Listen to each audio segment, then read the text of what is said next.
ये सारी चीजें और सारे लोगों को अल्लाह रब्बुल इज्जत ने अपनी अपनी जिम्मेदारी बता दी, अपने अपने मनसब बता दिए। शौहर की हैसियत से बीवी की जिम्मेदारी, बीवी के खराजात की जिम्मेदारी, उसके नानो नफका अदा करने की जिम्मेदारी, उसको रहने के लिए घर देने और खाने के लिए खाना और पहनने के लिए कपड़े जो मुनासिब हो शौहर के लायक वो देना उसकी जिम्मेदारी है। अब होता यह है कि हमारी नस्ल, हमारी कौम की नस्ल खुद अपनी जिम्मेदारी से लाइल्म है। उसको शौहर तो हो गया है, वो शौहर हो गया है, लेकिन उसको शौहर होने की जिम्मेदारी नहीं मालूम। लड़की है, किसी की बीवी हो चुकी है, लेकिन उसको बीवी होने की जिम्मेदारी नहीं मालूम कि हमें अपने शौहर के साथ क्या बर्ताव करना है, कैसे उसके साथ रहना है। तो इस्लाम ने और अल्लाह के रसूल सल्लल्लाहु अलैहि वसल्लम ने हर एक की जिम्मेदारी बताई। और फिर लेन देन के ताल्लुक से और इखराजात के ताल्लुक से, इंसान को रहने सहने के ताल्लुक से, बातचीत के ताल्लुक से, बड़ा है तो कैसे बात किया जाए, छोटा है तो कैसे बात किया जाए, माँ बाप से कैसे बात किया जाए, बहन भाइयों से कैसे बात किया जाए, शौहर और बीवी के साथ कैसे रहा जाए और कैसे बातचीत की जाए, ये पूरा सिस्टम अल्लाह के प्यारे रसूल सल्लल्लाहु अलैहि वसल्लम ने हमें और आपको बताया है और करके इसका नमूना अल्लाह के नबी सल्लल्लाहु अलैहि वसल्लम ने पेश किया है। इसलिए इस्लाम मुकम्मल ज़ाब्ते हयात, इस्लाम एक जिंदगी गुजारने का एक नमूना है। और हम या लोग इस नमूने पर, इस्लाम के नमूने पर, अल्लाह के रसूल सल्लल्लाहु अलैहि वसल्लम के नमूने पर जिंदगी गुजारेंगे तो ना लोगों को किसी भी तरह की कोई परेशानी आएगी, ना ही तो खुदकुशी करने का कोई कदम उठानी पड़ेगी, और ना ही तो इंसान जो है डिप्रेशन में आएगा, और ना ही तो इंसान को कहीं शक और शुबह की कोई गुंजाइश होगी। आज हम देखें कि माशरे में एक इंसान जो परेशान है, बाप अपने बेटे से परेशान है, बेटा अपने बाप से परेशान है, माँ अपनी बेटियों से परेशान है, बेटी अपनी माँ से, बहन भाइयों से, सब एक दूसरे से परेशान है, एक दूसरे से जो है नहीं बनती है। तो ये क्यों नहीं बन रही है, ये हमें अपने घर में बैठ कर सोचना है कि अगर हमारा बेटा या हमारा बाप हमसे नाराज है तो क्यों नाराज है, हमसे गलती क्या हो रही है,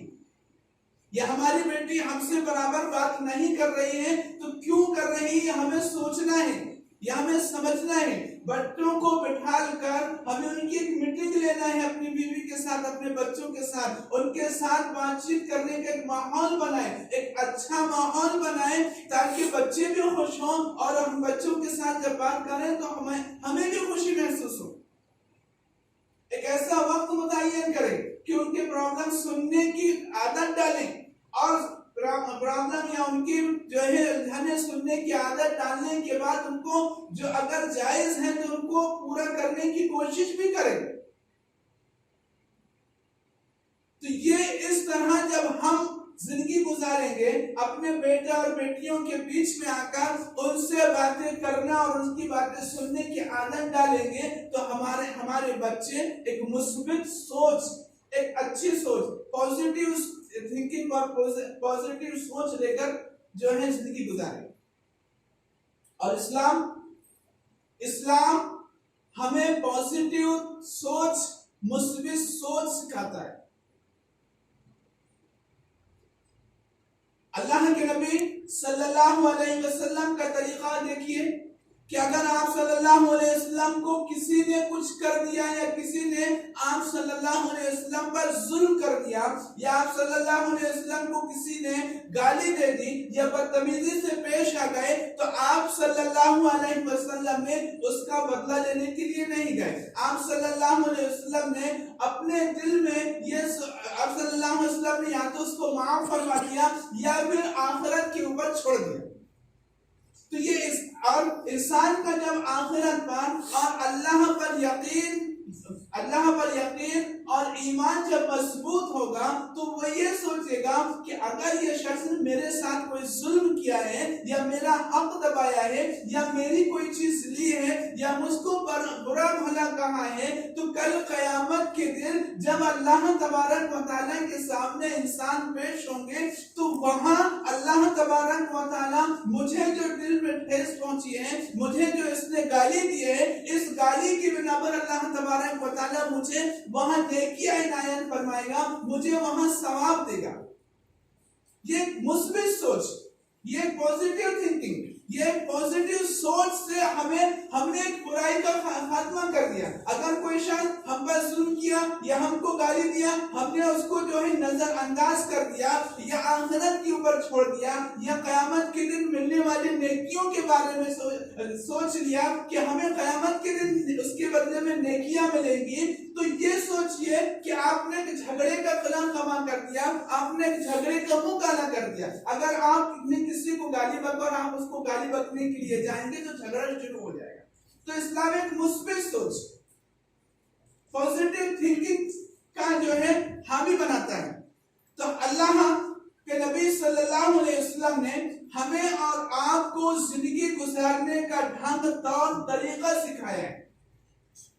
और आज हम देखें कि हमारी कौम हो या गैर कौम हो, या हमारी कौम के नौजवान बच्चे हों या बच्चियां हों, या गैर कौम के नौजवान बच्चे या बच्चियां हों, उनको थोड़ा सा भी डिप्रेशन बर्दाश्त नहीं होता, थोड़ा सा भी गम बर्दाश्त नहीं होता,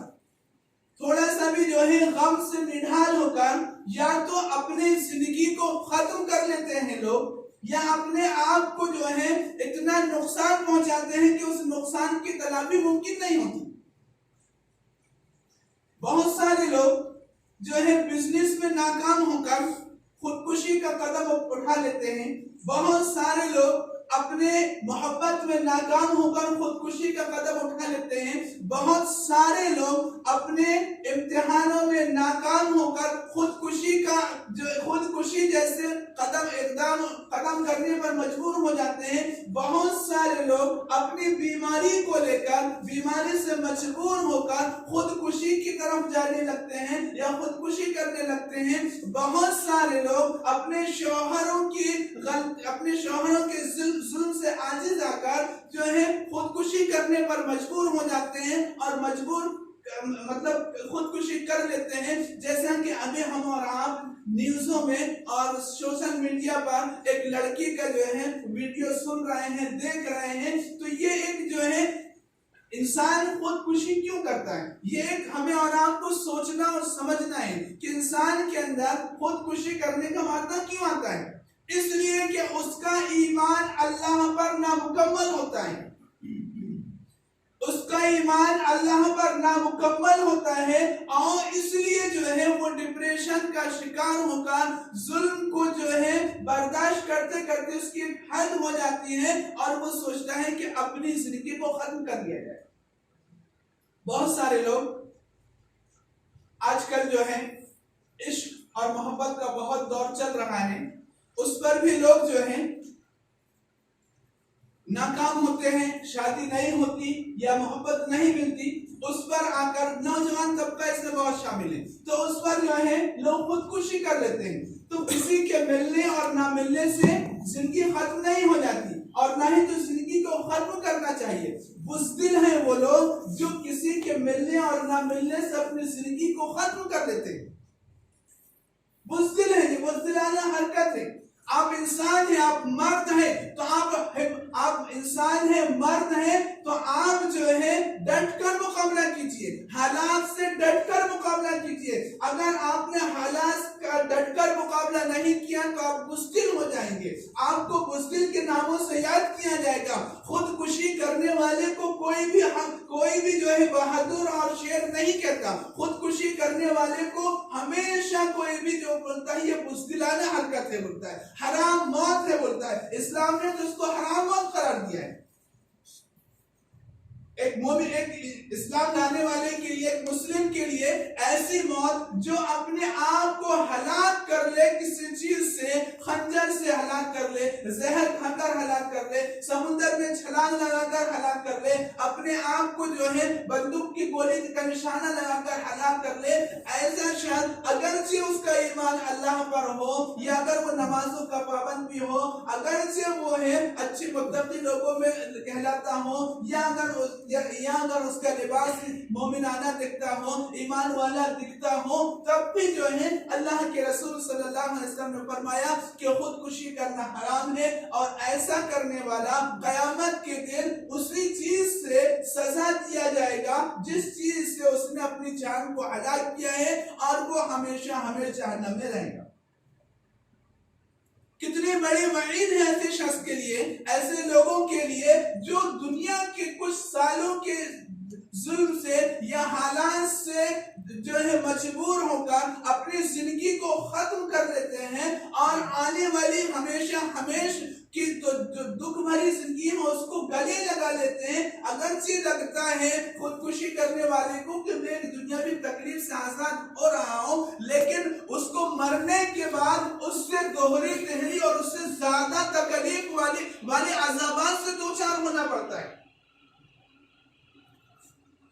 तो खुदकुशी करने वाला हमेशा जहन्नम में रहेगा और जिस चीज से वो खुदकुशी करेगा वो जो है उसको उसी चीज से सजा भी दी जाएगी। एक तो जहन्नम में जो है सजा, जहन्नम में डाला जाना और फिर उससे जिस चीज से उसने खुदकुशी की है उससे उसको सजा दिया जाना। और लोग लिखते हैं, लोगों ने कहा है, अगर कोई शख्स खुदकुशी कर जिस चीज से कर रहा है उस चीज से अगर वो बच जाए, जिंदा बच जाता है, तो फिर इतनी तकलीफ होती है उसको, उस चीज से इतनी तकलीफ होती है कि फिर वो दोबारा कभी वैसा इक़दाम, वैसा कदम उठाता ही नहीं। कितने ही उसके ऊपर हालात क्यों ना जाए, कितने ही जो है मुसीबत परेशानी के वो हालात क्यों ना जाए, इंसान अगर खुदकुशी करते हुए, सुसाइड करते हुए अगर बच जाता है तो फिर दोबारा वैसे कदम नहीं उठाता, क्योंकि उसको समझ में आ जाता है कि कितने संगीन हालात होते हैं और कितने तकलीफ दे हालात होते हैं खुदकुशी करते वक्त और अपनी मौत आप मरते वक्त में। तो हमें आपको ये सोचना है कि हम और आप एक ईमान वाले हैं और ईमान इंसान के दिल में मुस्बित सोच, पॉजिटिव थिंकिंग पैदा करता है, अच्छी सोच पैदा करता है। अल्लाह रब्बुल आलमीन पर हमारा ईमान जितना ज्यादा मजबूत होगा उतने ज्यादा हम मुसीबत पर सब्र करने वाले होंगे, उतने ज्यादा हम जो है अल्लाह पर यकीन रखने वाले होंगे, उतने ज्यादा हम अल्लाह पर भरोसा करने वाले होंगे। मुसीबत और परेशानियों से छुटकारा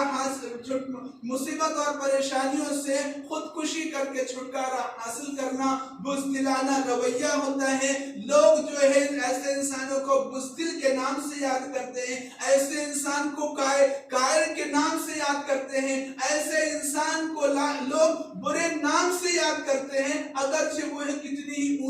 ऊंची चट्टान से जाकर छलांग क्यों ना लगा ले और बहुत बड़े समुद्र में जाकर छलांग क्यों ना लगा ले, तब भी लोग उसको अच्छे नाम से याद नहीं करते। इसलिए नौजवान साथियों, अजीज बच्चों, हमें अपने आप को ये सोचना है कि हमें अल्लाह रब्बुल आलमीन ने जो जिंदगी दी है, कुछ सालों की जो जिंदगी दी है, इस जिंदगी को अच्छे अंदाज में गुजारें, अल्लाह को राजी करके, अल्लाह के रसूल को राजी करके गुजारे, अल्लाह भी खुश हो जाए, अल्लाह के रसूल भी खुश हो जाए और हमारे आने वाली जिंदगी जो है वो हमेशा की खुश खुर्रम वाली जिंदगी हो, वो आने वाली जिंदगी अच्छाइयों वाली जिंदगी हो। ये जिंदगी दुनियावी जिंदगी चंद रोजों की, चंद दिनों की, चंद सालों की जिंदगी है। ये जो है आखिरत के मुकाबले में इस दुनिया में जिंदगी की हैसियत ऐसी है कि आंख बंद करे और खोले, आंख बंद करे और खोले। ये दुनिया में जिंदगी की हैसियत है, तो हमें आखिरत की जिंदगी के बारे में फिक्र करना है कि वो आखिरत की जिंदगी जो हमेशा होने वाली जिंदगी है वो कभी खत्म ना हो, वो कभी जो है कभी खत्म होने वाली जिंदगी नहीं है। वो उस जिंदगी के बारे में सोचें कि वो हमेशा अच्छी वाली होना चाहिए। और उसमें ऐशो आराम होना चाहिए, नहीं तो दुनिया में भी परेशानी और आखिरत में भी जहन्नम का अजाब मिलकर परेशानी। ऐसी जो है चूल्हे से निकले भाड़ में गिरे, ऐसी वाली हरकत नहीं होना चाहिए। लोगों, अल्लाह रब्बुल आलमीन से दुआ करो कि अल्लाह तबारक व तआला हमारे कौम के नौजवानों को ऐसी बुरी हरकतों से बचाए। अल्लाह रब्बुल